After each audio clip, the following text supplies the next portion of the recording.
हम जो 6 लोग थे, हमारा मन नहीं मानता था कि हम एक ऐसे व्यक्ति के लिए वोट करें जो हिमाचल से कोई वास्ता नहीं रखता।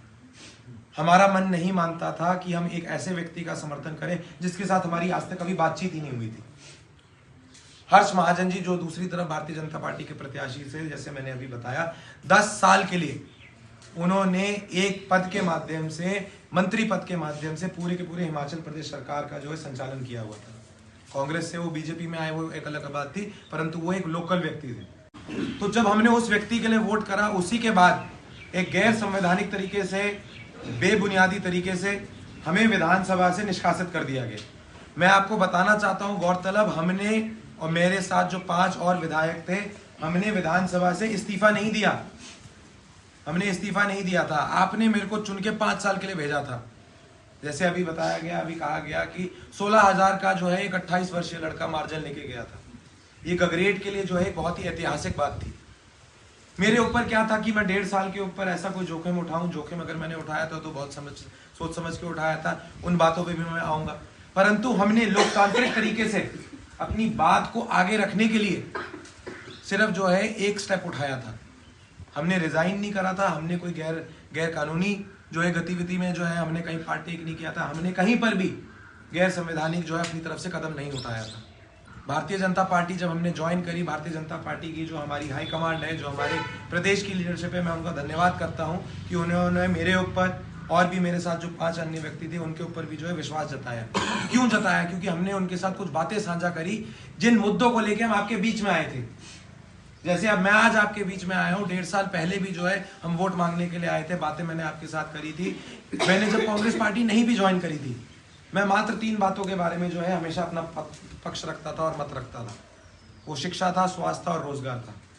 1.5 साल में दुर्भाग्य की बात है कि जो वर्तमान की सरकार की परिस्थिति है, उसकी वजह से मेरे जो मूलभूत मुद्दे थे, मेरे जो मूलभूत मुद्दे थे, सड़क बिजली पानी की नहीं मैं बात कर रहा, मेरे जो मूलभूत मुद्दे थे, मेरे को कहीं ना कहीं मजबूर करा गया कि मैं उनके ऊपर काम नहीं कर पाया।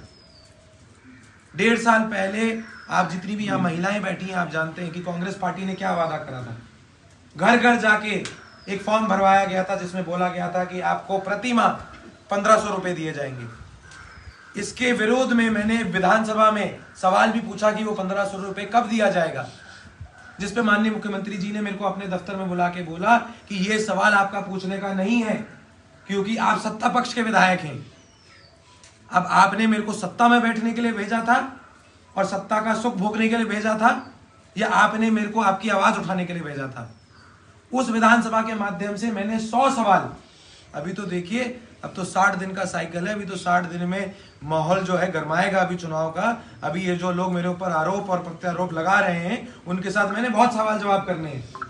जब मैं विधानसभा में आया भी था वापस, तो मैंने यही बोला था कि मैंने बहुत सारे सवालों के जवाब देने भी हैं, परंतु मैं अपनी तरफ से बहुत सारे सवाल पूछूंगा भी।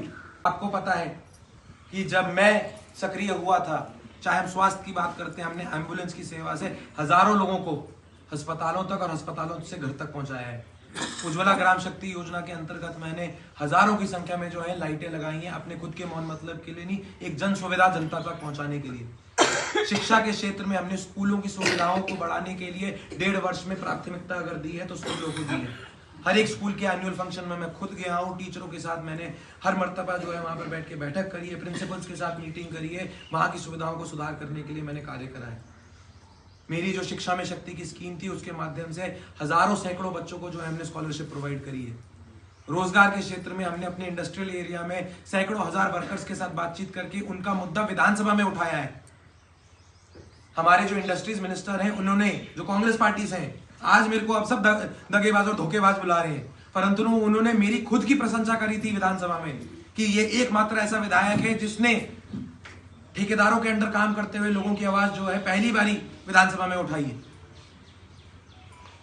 मेरे पास 1.5 साल का कार्यकाल था, अभी जो बीता था, 3.5 साल मेरे पास थे ना। मैंने रिजाइन करा था, मेरी गर्दन जो है एक असंवैधानिक रूप से काटी गई।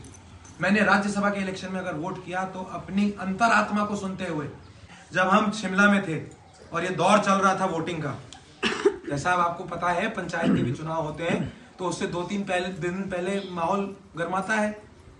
साम दाम दंड भेद हर एक प्रकार की चीज जो है वो चल पड़ती है। ऐसी भी बड़ी सारी चीजें होती हैं जिससे आप महिलाओं को बड़ी ज्यादा दिक्कत परेशानी होती है। तो राज्यसभा के इलेक्शन में वोट जो है वो विधायक देता है। एक जो विधायक है वो आम जनता से जो है हटके नहीं है, तो उसके ऊपर भी 3 दिन पहले वही साम दाम दंड भेद जो है वो अपनाए जाते हैं। तो जहां तक ये प्रलोभन देने की बात करी जा रही है, ये मैंने मीडिया के माध्यम से भी बात जो है माननीय मुख्यमंत्री जी से पूछी थी, जो मैं आपसे मेरे साथ बीती हुई बात आपके साथ साझा कर रहा हूँ। वही 3 दिन जो है उन्होंने हमें, वो जो है हमारे इतने बड़े वकील थे उनके साथ घुमाया, जलपान की व्यवस्था हुई, रात्रि का भोजन हुआ, हर एक प्रकार का वहां पर व्यंजन जो है प्रस्तुत करा गया, परंतु वो मीडिया के सामने नहीं आया। उसके बारे में उन्होंने आपको नहीं बताया। उसके बारे में उन्होंने आपको नहीं बताया कि गगरेट से जो चुन के आपने प्रतिनिधि भेजा था उसको जो है वहां पर प्रतिलोभित करने की जो है कोशिश करी गई थी, और ऐसे और 67 जो विधायक थे उनको भी करने की कोशिश करी गई थी। ये सत्ता की सच्चाई है। तो अगर उस वक्त हमने अपने अंतरात्मा की आवाज को सुनते हुए निस्वार्थ तरीके से अपनी जनता का हित को आगे रखते हुए अगर हमने वोट किया, और आपको लगता है कि अगर मैंने गलत किया, तो वो जो निर्णय है वो आपने 1 तारीख को मिलना है। तिवारी मोदी जी ने 400 पार का नारा दिया है, और ये बात सुनिश्चित है कि ऐसा होगा भी। इसलिए नहीं होगा क्योंकि ये सिर्फ बोलने की बात है, क्योंकि उनका काम बोलता है। हमारी एक बहुत ही मजबूत सरकार सेंटर में है, जिसके हमारा प्रतिनिधित्व हमारे क्षेत्र का माननीय मंत्री, कैबिनेट मंत्री श्री अनुराग सिंह ठाकुर जी कर रहे हैं। 4 बारी जो है वो हमारे यहाँ से MP रह चुके हैं। 5वीं बारी जो है वो क्षेत्र से MP बन के जो है जीत के जाने वाले हैं। भगवान उनको और जो है ऊंची पद की जो है प्राप्ति कराने वाला है। वो हमारे क्षेत्र का और अच्छे से जो है प्रतिनिधित्व कर सकते हैं। अब देखिए, जो इस तरीके से इस प्रदेश का संचालन हो रहा है, इसके लिए बहुत महत्वपूर्ण है कि सेंटर के साथ साथ हमारे प्रदेश में एक बहुत ही मजबूत सरकार बने। और ये सरकार की आपने हालत 1.5 वर्ष में देखी है।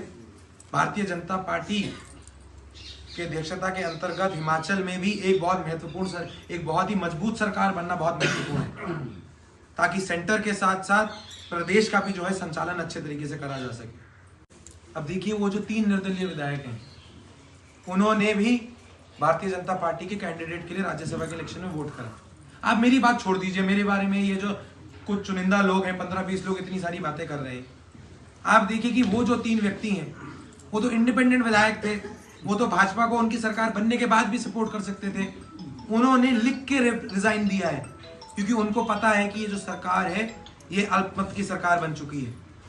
कांग्रेस पार्टी के बारे में मैं ज्यादा कुछ बोलना नहीं चाहता हूं, क्योंकि अब ये पार्टी एक ऐसे स्तर पे आके खड़ी हो गई है कि आज यहाँ की जो टिकट है वो एक बस की टिकट के अनुसार बन चुकी है। यहाँ पर आज मुख्यमंत्री की रैली हुई है ऊना में, तो ऐसा नहीं लग रहा है कि ये कोई पार्टी की टिकट है, ऐसा लग रहा है कि बस की टिकट है। 15-20 लोग जो हैं इसके लिए आज टिकट आरती बन चुके हैं, और उनको जो मन में गाली आ रही है वो मेरे को दे रहे हैं।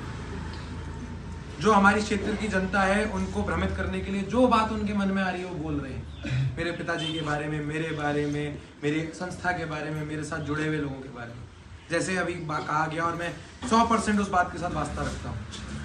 सिर्फ अपने राजनीतिक मौन मतलब को सिद्ध करने के लिए अगर कोई व्यक्ति या चुनिंदा लोग आपके बीच में एक बात रख रहे हैं, तो उससे आपको सतर्क रहना आपके क्षेत्र के फ्यूचर के लिए मेरे ख्याल से बहुत ज़्यादा ज़रूरी है।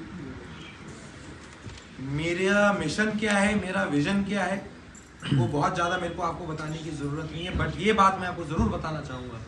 1.5 साल का ये दौर बीता है, ये मेरे लिए खुद के लिए बहुत कष्टदायक बीता है, क्योंकि जो सपने और अरमान हमने जनता में जगाए, जो आशाएं और अपेक्षा आपने मेरी तरफ रखी, जब उसके उस घर का जिस सरकार का हिस्सा बना, उसका जो मुखिया था, उसमें ही जब वो विजन नहीं थी।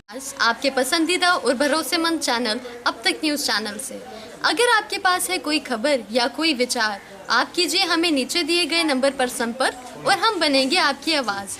प्लीज़ हमारे चैनल को सब्सक्राइब करना मत भूलिए। हम हैं हमेशा आपके साथ। धन्यवाद।